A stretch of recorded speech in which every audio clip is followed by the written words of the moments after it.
Крушево заедно со општина Елбасан од Албанија заеднички ќе го реализираат проектот Крушево и Елбасан, препознатлива прекугранична туристичка дестинација, кој што е вреден 744.000 евра, од кои Крушево за своите активности ќе добие 230.000 евра.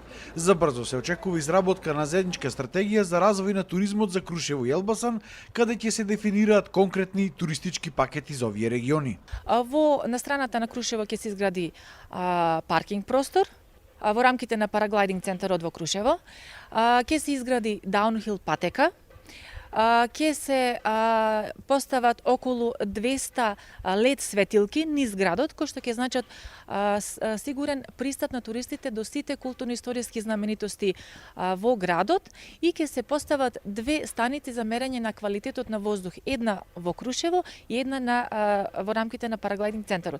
Инаку оваа зимска сезона одлично помина за Крушево. Во градот се уште има снег, а се бараше и кревет повеќе. Голем број настани се очекуваат и ова лето за привлекување на туристи, особено параглайдеристите.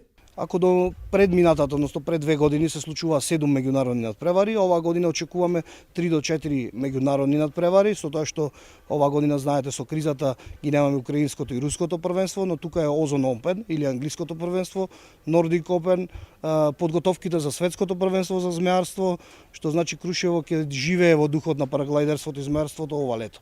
Пливачкиот маратон, која трета година поред се одржува државниот маратон во пливање во Крушево на Вештачкото езеро.